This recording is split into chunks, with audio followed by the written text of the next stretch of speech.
Hey there, everybody. Cookie's over there saying hello to you. Now, before you say a thing, I have to tell you, I know I'm looking a little rough. And I know you haven't really heard from me except for the message that I posted last week. I've been having a time. I found out recently and was diagnosed recently with a frozen shoulder. And who knew that this little joint up here could cause everything to be so difficult? I mean, really difficult. I can't hardly fix my hair, as you can see. Now, I've come on here before with just straight brushed hair, but I mean, sometimes it's just as good as it gets. Maybe I should put on a hat or something. I got a great hat in yonder called Y'all Ain't Right. Maybe I should wear that one. Anyway, I wanted to come on here today to tell you about that, and for a reason. There are so many different scriptures that I really could reference, but the one that comes to mind the most is the one in 1 Corinthians chapter 12, and I'm going to just land on verse 14. It says, "For the body is not one member, but many." As a body of believers, as the church collectively, we make up the church. I'm not talking about the brick and mortar of the church. I'm talking about you and me. We are many members, and we all have different functions. And I know for many of you, this is not something new, right? But my encouragement to you today is that when one part of the body hurts, somebody else has to step up. This poor left shoulder, this poor left hand and arm has had to step up and do a whole lot of stuff that it ain't used to. And it hadn't done it well, but at least it's tried, right? There are people in your church. Hear me now. There are people in your church, in your circle of friends, in your area who are part of the body and maybe who are serving, who are hurting. They are struggling.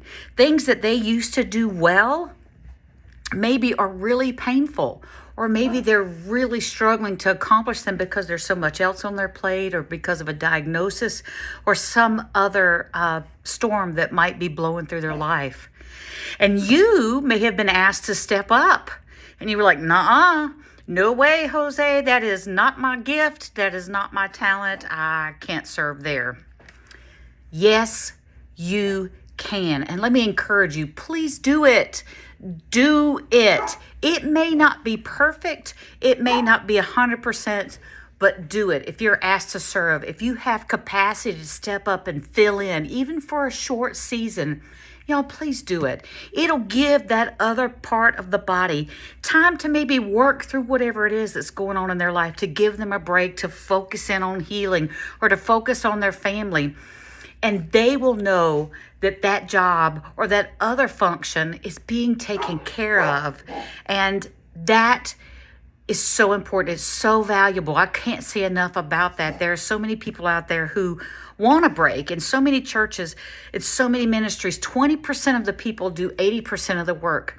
And as Paul would write, I'm going to say, these things ought not to be, brethren. These things ought not to be. We are the body. We are many members, and we should all be kicking in and pitching in to help, because that's what we do, right?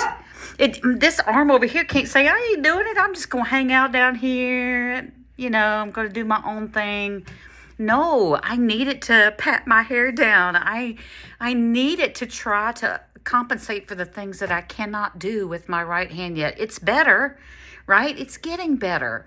And there are times when this left hand feels like it's overused because it's doing things it's never done before. But the more I do it, the better it gets. You may not be perfect at what you do, and it may not be your gift, but I want to encourage you, to remind you that we are one body with many members. And for those of you not serving, please get off the sidelines. God has not called us to be spectators, but He has called us into the harvest. And that may not mean you out there door knocking, but it might be you serving as a door greeter or going and cleaning the church for somebody else so that that can be taken off their plate.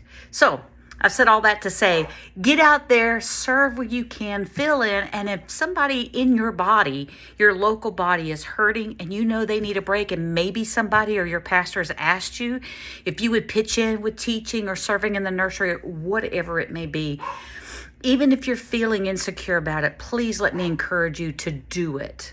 You can do all things through Christ who gives you strength. And he who began a good work in you is faithful to complete it. And he will give you what you need in the time that you need it. So serve, get out there and serve and encourage the body. Y'all have a great day.